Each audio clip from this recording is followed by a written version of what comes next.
Corporations are also getting on board. Today, a list of companies announced plans to pull Confederate merchandise off store shelves. Amazon, eBay, Sears, Kmart, and Walmart all say they will no longer sell items with images of the Confederate flag. Meanwhile, Tampa Mayor Bob Buckhorn says this flag should come down as well. This Confederate flag has flown in Hillsborough County for the past 6 years.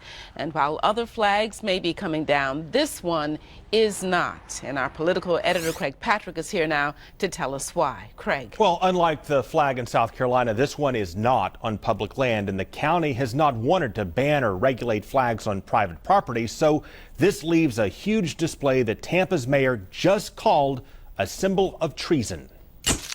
While St. Louis has a gateway arch, and D.C. has a monument to the father of our nation, and New York has an iconic symbol of liberty, the gateway to Tampa has this. The largest rebel flag in the world hangs at the junction of I-4 and I-75, just beyond MLK Boulevard. It's a symbol of hate. It's a symbol of treason. It's a symbol of disloyalty to the United States of America.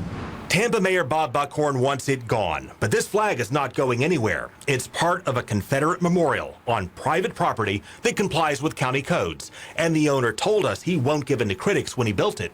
If it takes pain, controversy, if you will, to create the dialogue where Southerners are understood and appreciated as being a vital part of this community, so be it. Hillsborough County leaders fought this battle 7 years ago. Supporters said it represented their proud heritage, while critics likened it to a hangman's noose as a symbol of hate. That flag will not hang where more than 200 million people drive by there every day. I'm offended that our veterans are disrespected, called traitors. We already see what this has done in terms of fragmenting our community. This disagreement over the flag boils down to a disagreement over history. Critics say the Civil War was driven by slavery, as noted in the South's declarations of secession. To fly that flag says we want to go back to the days of slavery. Supporters of this flag were taught the Civil War was largely fought over other issues, so they do not draw that connection. The cause of the war was religious differences north and south, economic differences north and south. And the South is filled with other memorials to the Confederacy. Orlando has a Confederate War Memorial in a downtown park. Georgia's state-owned Stone Mountain has rebel leaders carved in its side.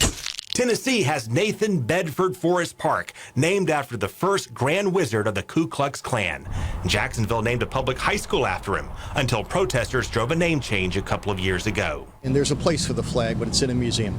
It's not flying over I-4. But again, this flag is on private property, so it's not the mayor's call.